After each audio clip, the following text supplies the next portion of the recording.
அஸ்ஸலாமு அலைக்கும் வரஹ்மத்துல்லாஹி வபரகாத்துஹு. அன்புள்ளம் கொண்ட அல்லாஹ்வின் நல்லடியார்களே, இன்றைக்கான சிறப்பிற்குரிய பதிவில் நம்ம பார்க்க இருக்கிறது ஒரு முக்கியமான விஷயம். அது என்ன அப்படின்னா, சத்தியம் செய்தல். இன்றைக்கு பல பேர் தங்களுடைய வாழ்க்கையில் சத்தியம் செய்கிறாங்க. எதுக்கெடுத்தாலும் சத்தியம் செய்கிறாங்க. தொட்டதுக்கெல்லாம் சத்தியம் செய்கிறாங்க. அப்படி சத்தியம் செய்யலாமா? அப்படி சத்தியம் செஞ்சால் யார் மேலே செய்யலாம் அப்படின்னு சொல்லி இன்றைக்கி நம்ம தெரிஞ்சுக்கலாம். வயதிற்கு வந்த புத்தி சுவாதீனமுள்ள ஒருவர், அதாவது அறிவுள்ள ஒருத்தவங்க மன உறுதியோடு அல்லாஹ் அப்படிங்கிற திருநாமத்தை சொல்லி அல்லாஹ்வின் மீது ஆணையாக அப்படின்னோ, அல்லாஹ்விற்கு சொந்தமான ஷிஃபாத்துகளை கூறி உதாரணமாக அல்லாஹ்வின் வல்லமையின் மீது ஆணையாக அப்படின்னோ சத்தியம் செய்யலாம். நபி ஸல்லல்லாஹு அலைஹி வஸல்லம் அவங்க சொல்கிறாங்க, சத்தியம் அப்படிங்கிறது செஞ்சால் அல்லாஹ் மேலே மட்டும்தான் செய்யணும், அல்லாஹ் அல்லாத யார் மேலேயும் எது மேலேயும் சத்தியம் செய்யக்கூடாது அப்படின்னு சொல்லி சொல்கிறாங்க. இந்த ஹதீஸ் புகாரி, முஸ்லீம் போன்ற நூல்களில் இடம்பெற்றிருக்குது.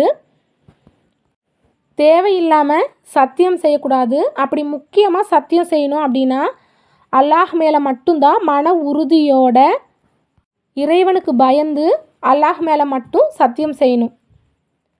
அப்படி சத்தியம் செஞ்சுட்டு அந்த சத்தியத்தை நம்ம முறிச்சிட்டோம் அப்படின்னா அது கண்டிப்பாக நமக்கு பாவமாகும்.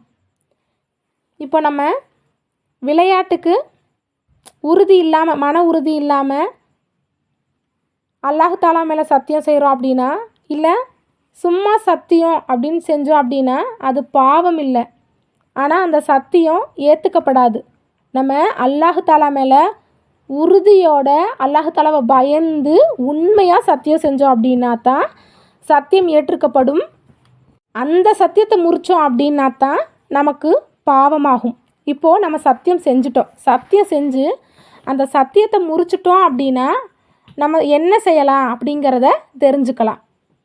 குறைகள் இல்லாத ஒரு முஅ்மினான அடிமையை உரிமையிடுதல், அல்லது 10 ஏழைகளுக்கு உணவு கொடுத்தல், அல்லது 10 ஏழைகளுக்கு ஆடை அளித்தல். இந்த 3ல் எதையாவது ஒன்றை செய்யணும். இந்த 3ல் எதையாவது ஒன்றை செய்ய முடியல அப்படின்னா 3 நாளைக்கு நோன்பு வைக்கணும். அப்படி செஞ்சுட்டு அல்லாஹ் தாலா கிட்ட சத்தியத்தை முறிச்சதுக்காக மன்னிப்பு கேட்கணும். அதே மாதிரி அல்லாஹ் தாலா மேலே உறுதியாக சத்தியம் செஞ்சுட்டு அதை பொய்யாக்கிட்டோம் அப்படின்னா, அதாவது பொய் சத்தியம் செஞ்சிட்டோம் அப்படின்னா அது பாவம்.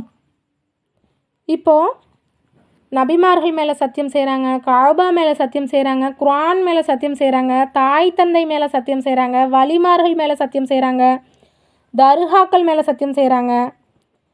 இப்படி சத்தியம் செய்கிறதெல்லாம் கூடாது. இப்படி சத்தியம் செஞ்சோம் அப்படின்னா பாவம்.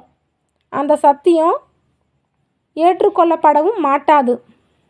அதனால் இன்ஷா அல்லாஹ் தேவையில்லாத எந்த விஷயத்துக்குமே சத்தியம் செய்யாதீங்க. அது மீறி முக்கியமாக சத்தியம் செய்கிறீங்களா, விளையாட்டுத்தனம் இல்லாமல் அல்லாஹ் தாலா மேலே முழுமையான நம்பிக்கை வச்சு அல்லாஹ் தாலாவை அஞ்சி பயந்து உறுதியாக அல்லாஹ் மேலே சத்தியம் செய்யுங்க. அப்படிப்பட்ட உறுதியாக செஞ்ச சத்தியத்தை முறிச்சிடாதீங்க, அது ரொம்ப பாவமாகும். அப்படி யாராச்சும் சத்தியம் செஞ்சு அந்த சத்தியத்தை முறிச்சிருந்தீங்க, இல்லை பொய் சத்தியம் பண்ணிட்டீங்க அப்படின்னா இப்போவே நான் சொன்ன விஷயத்தில் ஏதாவது ஒரு விஷயத்தை செஞ்சுட்டு அல்லாஹ் தாலா கிட்ட மனமுருகி பாவ மன்னிப்பு தேடிக்கோங்க. அல்லாஹ் தாலா மன்னிப்பதில் மிக்க மேலானவனாகவும் மிக்க கருணை உள்ளவனாகவும் இருக்கின்றான். எனவே இன்ஷா அல்லாஹ் இந்த பதிவு உங்களுக்கு பிடித்திருந்தால் இந்த சேனலை லைக் பண்ணுங்கள், ஷேர் பண்ணுங்கள், கமெண்ட் பண்ணுங்கள், சப்ஸ்கிரைப் செய்யுங்க. இந்த வீடியோவின் கருத்துக்களை உங்கள் கமெண்டில் பதிவிடுங்கள். அல்லாஹ் போதுமானவன். அஸ்ஸலாமு அலைக்கும் வரஹ்மத்துல்லாஹி வபரகாத்துஹு.